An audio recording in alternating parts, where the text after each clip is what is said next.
Everyone, कैसे हैं आप सब लोग।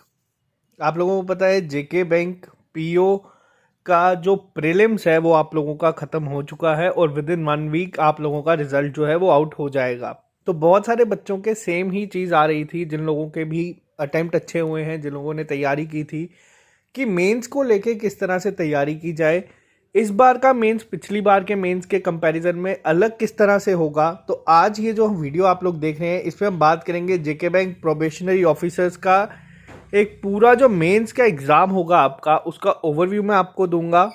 किस तरीके से आप लोगों को यहाँ पे टेस्ट देने हैं, क्या क्या चीज़ें मैं आपको करवाऊंगा जो एडिशनल होंगी, जो इस बार अलग हैं, जो एग्ज़ाम में आप लोगों ने आज से पहले नहीं देखी हैं, जेके बैंक ने पहली बार इंक्लूड की है। तो पूरा डिटेल में मैं आपको बताऊंगा। जो लोग ये चैनल पहली बार देख रहे हैं, आप लोग ये चैनल को सब्सक्राइब कर लें ताकि आपको एक हर एक अपडेट मिलता रहे। सेम इसी तरह की वीडियो मैं आपको जेके बैंक बैंकिंग एसोसिएट के लिए भी लेके आऊँगा, जिसमें मैं आपको बताऊँगा किस तरह से आप लोग एक पूरा 30 दिन का प्लान हम लोग यहाँ पे करेंगे। क्रैश कोर्स करेंगे, फ्री ऑफ कॉस्ट होगा, उसमें आपको कोई पैसा पे नहीं करना है किसी को भी। आपको मैं पूरा बताऊँगा कि बैंकिंग एसोसिएट के लिए किस तरीके से तैयारी की जा सकती है, क्या सिलेबस है, क्या चीज़ें हैं जो आपको बैंकिंग एसोसिएट में पीओ से अलग होंगी, तो वो मैं सारा आपको यहाँ पे बताऊँगा। तो चलिए बात करते हैं अब हम मेंस एग्ज़ाम की। अब एक और चीज़ आप लोगों को डाउट है कि क्या हम लोग प्री के रिज़ल्ट का वेट करें फिर हम तैयारी शुरू करें। तो अब मैं आपको बता देता हूँ, जिन भी बच्चों को लगता है उनका स्कोर 50 to 53 के बीच में होगा, आप लोगों को इसकी तैयारी शुरू कर देनी है। टाइम बहुत कम है, 27 दिसंबर को डेट जेके बैंक ने अनाउंस कर दी है मेंस की। और मेंस बहुत ही एक आपका इम्पॉर्टेंट रोल प्ले करेगा सिलेक्शन के लिए। रीज़न क्या है, यहाँ पे मेंस और इंटरव्यू के आपके मार्क्स ही काउंट होंगे फाइनल सिलेक्शन में। फिर प्रीलिम्स में आपका 50 अगर कट ऑफ जाता है, 50.25 हो या 80 हो, कोई मैटर नहीं करेगा। तो चलिए बात करते हैं हम डायरेक्ट क्या चीज़ें इस बार आपके एग्ज़ाम में देखी जाएंगी। तो ये एक पूरा ओवरव्यू है आपके जेके बैंक पीओ मेंस का। मैं आपको चीज़ें सेक्शन वाइज भी एक्सप्लेन कर देता हूँ। रीजनिंग एंड कंप्यूटर एप्टीट्यूड आपकी सेक्शन होगी, 45 क्वेश्चंस होंगे, लेकिन आप यहाँ पे देख सकते हैं मार्क्स होंगे आपके 60। टाइम आपको मिलेगा जितना आपको पूरा प्रीलिम्स के लिए मिला था, यानी कि 1 घंटा पूरा आप लोग रीजनिंग और कंप्यूटर एप्टीट्यूड को करेंगे। 60 मिनट का टाइम आपको इस सेक्शन में मिलेगा। अब ऑब्वियस सी बात है कि 45 क्वेश्चंस है, 60 मार्क्स है, कुछ क्वेश्चंस आपके यहाँ पे 2 मार्क्स के भी होंगे। तो इसके बाद आपकी जो सेक्शन है, आपको नाम देखना है, general economy banking awareness, 40 marks की होगी, 40 क्वेश्चंस होंगे और 35 मिनट का टाइम आपको मिलेगा। अब इन 35 मिनट को किस तरह से आपको यूटिलाइज करना है, मैं आपको ये सारा एक एक सेक्शन को बताऊंगा। बात करते हैं नेक्स्ट, इंग्लिश लैंग्वेज। 35 क्वेश्चंस होंगे, 40 मार्क्स, यानी कि सेम कुछ क्वेश्चंस 2 मार्क्स के भी होंगे। अगर 2 मार्क्स के नहीं हुए तो आपके हर एक क्वेश्चन को उस तरीके से डिवाइड कर दिया जाएगा। 40 मिनट होंगे आपके पास। प्रीलिम में क्या होता है, प्रीलिम में 20 मिनट में आपको 30 क्वेश्चन करने होते हैं। यहाँ पे आप एक चीज़ देखें, यहाँ पे आपका टाइम डबल हो जाएगा और क्वेश्चन आपके सिर्फ 5 बढ़ेंगे। तो क्या इससे क्या क्या फ़र्क होगा एग्ज़ाम मेंस में आपको, तो वो भी मैं अभी आपको बताऊंगा। बात करते हैं नेक्स्ट सेक्शन की, डेटा एनालिसिस और इंटरप्रिटेशन। कितने क्वेश्चंस हैं, 35, और सेम मार्क्स आप देख सकते हैं 60, लेकिन टाइम है यहाँ पे 45 मिनट। अब ये जो सेक्शंस हैं इनका अगर हम टोटल करते हैं तो ये बनता है आपका 200 मार्क्स का पेपर होगा, 155 टोटल क्वेश्चंस होंगे। ये टाइम होगा आपका 3 घंटे।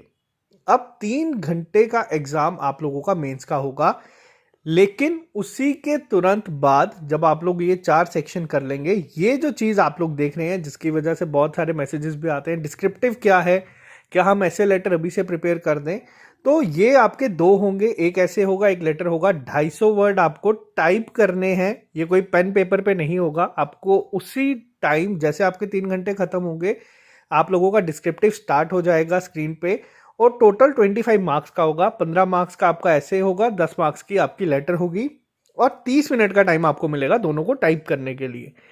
अब ये टोटल जो आपका पेपर है ये होगा आपका 225 मार्क्स का, सेम पैटर्न जो एसबीआई कहीं ना कहीं फॉलो करता है। अब फर्क क्या होगा और क्या क्या इस चीज़ों में होगा, हम अब सेक्शन वाइज इस पर बात करेंगे एक बार। सबसे पहली सेक्शन आप लोग यहाँ पे देख रहे हैं रीजनिंग एंड कंप्यूटर एप्टीट्यूड। अब यहाँ पे बच्चे क्या कर रहे हैं, अरिहंत की कंप्यूटर अवेयरनेस की बुक जो आप लोगों ने पढ़ी थी, किसके लिए, पंचायत अकाउंट असिस्टेंट के लिए, उसको स्टार्ट कर दिया बच्चों ने पढ़ना। अब यहाँ पे आपको सेक्शन का नाम ध्यान से देखना है, रीजनिंग एंड कंप्यूटर एप्टीट्यूड इस सेक्शन का नाम है, ना कि रीजनिंग एंड कंप्यूटर अवेयरनेस। तो आपको वो क्वेश्चन नहीं आएंगे कि फर्स्ट जनरेशन सेकंड जनरेशन में क्या यूज़ होता था, मॉडर्न जो आपका कंप्यूटर है उसके फादर कौन है, ये सब क्वेश्चंस आपको नहीं पूछे जाएंगे, मैं आपको बता देता हूँ। तो आपको कोई ज़रूरत नहीं है अरिहंत या कोई भी कंप्यूटर की चीज़ को फिलहाल पढ़ने के लिए। तो ये चीज़ आई होप आप लोगों का पहला डाउट मैंने यहाँ पे क्लियर किया होगा। अब अगर यहाँ पे अब हम बात करेंगे रीजनिंग और कंप्यूटर एप्टीट्यूड में फिर क्या चीज़ें पूछी जाएंगी। रीजनिंग में देखो जो एक्स्ट्रा चीज़ें इस बार पूछी जाएंगी, जो आपको बेसिक चीज़ें आती हैं एग्ज़ाम में, जिसमें आपकी पजल हो गई वो आएंगी, लेकिन हो सकता है इसमें आपके पास इस बार 2 पैरामीटर हों, क्योंकि प्रीलिम्स में हमने देखा सिर्फ एक ही पजल थी जिसमें 2 पैरामीटर थे, बाकी में एक पैरामीटर था। इसके अलावा आप लोगों को ब्लड रिलेशन हो सकता है दिखे, इनइक्वालिटी भी हो सकता है आपको दिखे। पिछली बार मेंस में इनइक्वालिटी आई थी कोडेड वाली, काफ़ी इजी है, हम लोगों ने पढ़ाई हुई है, वो भी 5 मार्क्स की आई थी। इसके साथ डायरेक्शन के क्वेश्चंस होंगे, हो सकता है थोड़ा सा ट्विस्ट करके डाला होगा मेजॉरिटी पेपर आपका प्रीलिम्स के तरह ही, लेकिन एक लेवल आपका ऊपर होगा, वो कहीं ना कहीं कंफर्म है। लेकिन इसके अलावा क्या होगा, इसके अलावा जो आप लोगों को यहाँ पे चीज़ें पूछी जा सकती हैं, पिछली बार नहीं आई थी एग्जाम में, आप लोगों के स्टेटमेंट अजम्पशन के क्वेश्चंस आते हैं एग्जाम में, आर्ग्यूमेंट पे आते हैं, कोर्स एंड एक्शंस पे आते हैं, कि अगर आपको यहाँ पे कोई एक स्टेटमेंट दी होगी और नीचे ऑप्शंस दिए होंगे कि बताओ क्या कौन सी अजम्पशन पे होगा। तो ये जो चीज़ें एक्स्ट्रा कई बार एग्जाम में आती हैं, हमारा टारगेट रहेगा मेंस के लिए हम इसको करें, वो मैं आपको करवा दूंगा। जो अलग से चीज़ें पूछी जाती हैं एग्जाम में, इसमें एक्यूरेसी मेंटेन करना काफ़ी मुश्किल रहता है। हो सकता है कि अगर आपको 5 से 6 क्वेश्चन आएंगे तो 1 से 2 आपका गलत हो सकता है। कोई इसमें ऐसा हार्ड एंड फास्ट रूल नहीं होता कि आपका आंसर निकलेगा जिस तरह से आपका पजल्स में होता है। तो आप लोगों को इन चीज़ों का ध्यान रखना है। रीजनिंग और कंप्यूटर एप्टीट्यूड की अगर हम बात करें तो कंप्यूटर एप्टीट्यूड में क्या पूछा जा सकता है। कंप्यूटर एप्टीट्यूड में मैंने आपको पहले भी 1-2 क्वेश्चंस करवाए थे। जो चीज़ें आज तक पेपर में पूछी गई हैं, जैसे आप लोगों ने ये चीज़ें देखी होंगी, आपको इस तरीके से कई बार दे दिए जाते हैं। ये आपको बैंकिंग एसोसिएट में भी दिखता है कि आपको यहाँ पे अल्फ़ाबेट लिखे होंगे, नीचे कोई सिंबल दिए होंगे और नीचे आपको 3 से 4 फंक्शन दिए होते हैं कि जैसे सपोज अगर कोई इवन है, नंबर स्टार्टिंग में या लास्ट में ऑड है, तो ये सारी चीज़ें जो आपकी एग्ज़ाम में आती हैं वो किस तरह से करनी है वो भी मैं आपको यहाँ पे करवाने की कोशिश करूँगा। बाकी रही बात पजल्स की, या फिर हम बात करें जो ब्लड रिलेशन है, डायरेक्शन सेंस है, अगर आप लोग मेंस देने जा रहे हैं तो मैं मान के चलता हूँ कि आप लोगों ने ये चीज़ें पढ़ी होंगी और आपको कहीं ना कहीं ये चीज़ें आती होंगी। अब यहाँ पे ये जो रीजनिंग और कंप्यूटर एप्टीट्यूड सेक्शन है, इसमें आप लोगों को ये टारगेट नहीं लेके जाना कि 60 मिनट का क्वेश्चन हम 45 के 45 कर देंगे और 60 के 60 कर देंगे। इतना आसान पेपर नहीं होगा, मेंस का पेपर है।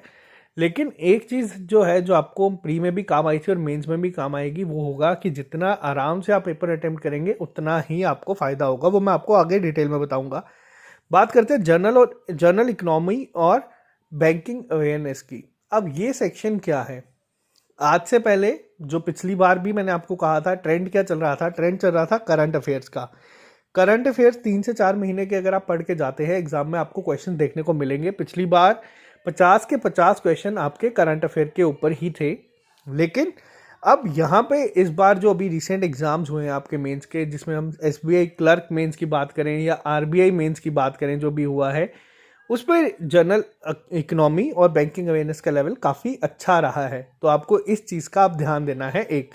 अब इस चीज़ में आपको क्या चीज़ें पूछी जा सकती हैं, करंट अफेयर्स आपको पता है। करंट अफेयर्स के लिए अब मैं यहाँ पे अगर आपको सबको एक ही चीज़ सजेस्ट करूँ, अगर एग्जाम में वो चीज़ आती है तो सबको फ़ायदा होगा, नहीं आती है तो किसी को फ़ायदा नहीं होगा। तो इसीलिए करंट अफेयर्स के लिए मैं आपको सिर्फ रिकमेंड कर सकता हूँ। अगर आप लोग चाहते हैं कि आपको पढ़ना है, आप लोग कहीं से भी पढ़ सकते हैं। अगर आपको मंथली चाहिए तो आप ऑलीबोर्ड का ही बोल्ट आता है, फ्री ऑफ कॉस्ट है, आप लोग गूगल पे सर्च करें, आपको उस महीने का मिल जाएगा। उसमें आपकी इकोनॉमी और फाइनेंशियल जो सेक्शन है वो सारी कवर हो जाएगी। इसके अलावा अगर आपको पढ़ना है तो आप लोग जाके बैंकर्स अड्डा का पढ़ सकते हैं, कैप्सूल अगर आता है तो, या फिर आप लोग इसके अलग अगर आपको पढ़ना है तो आप अफेयर क्लाउड से पढ़ सकते हैं, ग्रेड अप से पढ़ सकते हैं। तो ये आपके ऊपर चॉइस रहेगी कि किसका आपको इजी लगता है, आप वो वाला सिलेक्ट करके जनरल अवेयरनेस के लिए अपनी तैयारी शुरू कर दे। 3 से 4 महीने यानी कि सितंबर, अक्टूबर, नवंबर, दिसंबर अगर आपको लगता है आप कर सकते हैं तो आप इसको पढ़ें और तैयारी शुरू करें। बात करते हैं इंग्लिश सेक्शन की। इंग्लिश सेक्शन उन लोगों को एडवांटेज दे देती है मेंस में जिन लोगों की रीडिंग हैबिट है या जिन लोगों को पढ़ना रीडिंग कम्प्रीहेंशन वगैरह पढ़ने में आसानी होती है।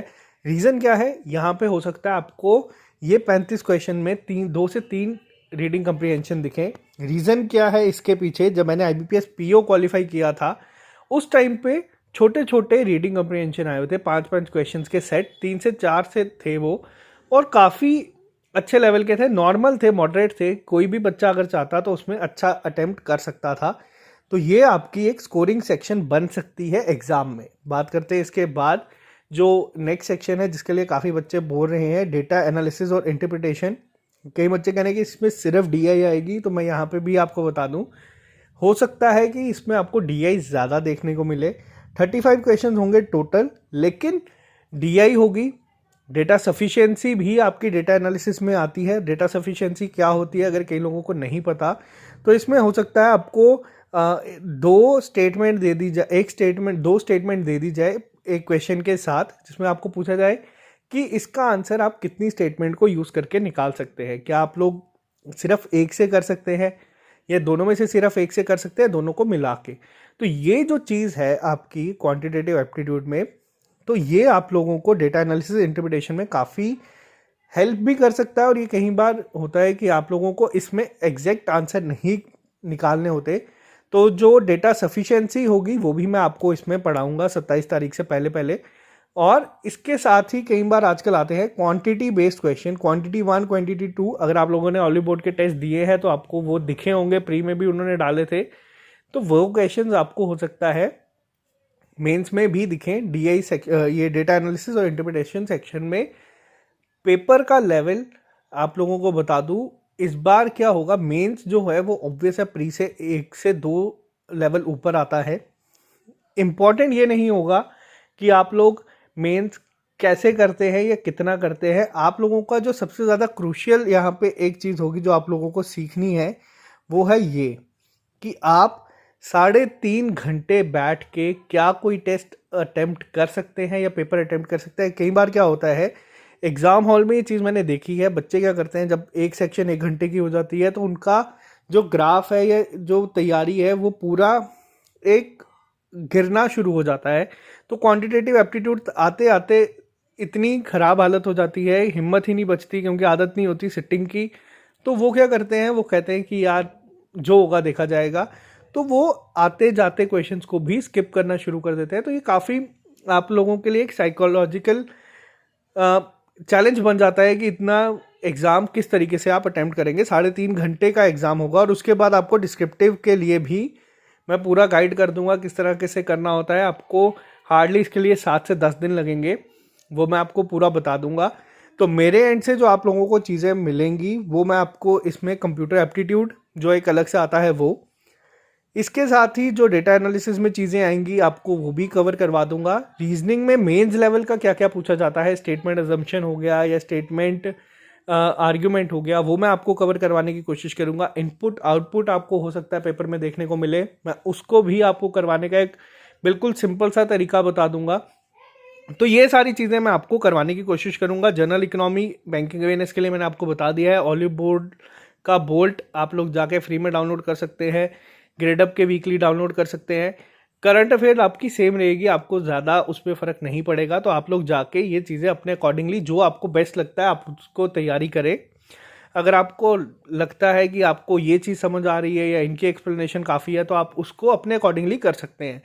तो ये सारी चीज़ें जो डिस्क्रिप्टिव है, ऐसे कितना लिखना है, किस तरीके से लिखना है, कितने पार्ट में डिवाइड करना है, 3 पार्ट में डिवाइड करना है आपको ऐसे को, जिसमें एक में आपकी स्टार्टिंग आ जाएगी, फिर उसके बाद बॉडी आ जाएगी और एंड में कंक्लूजन आ जाएगा।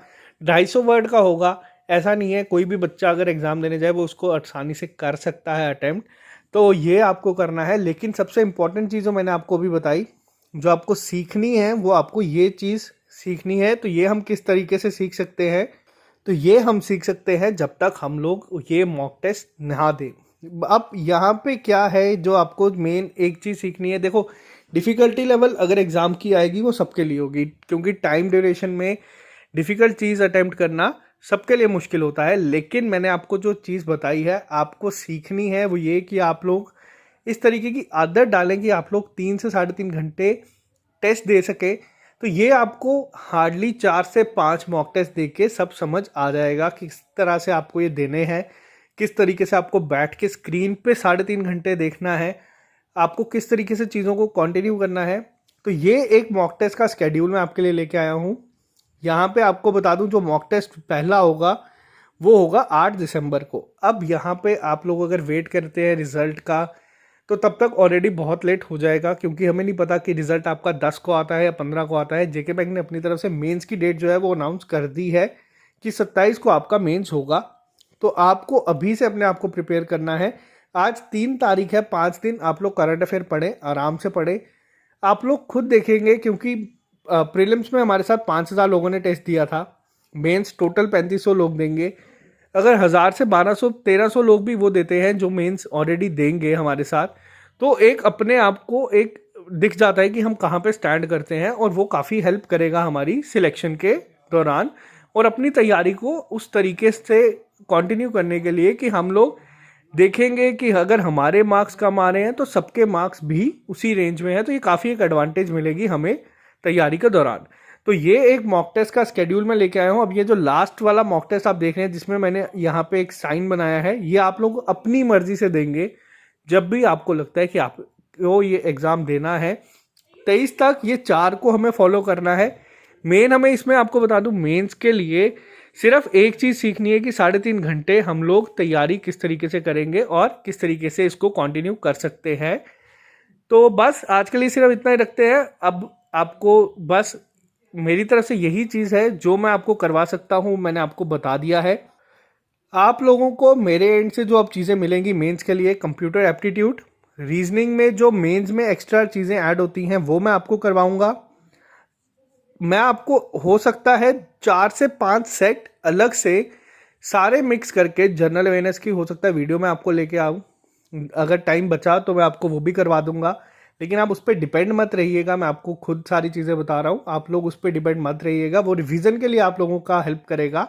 इंग्लिश के लिए तो आपको पता है जो चीज़ें एग्जाम में आई हैं वही उसी तरीके से होंगी।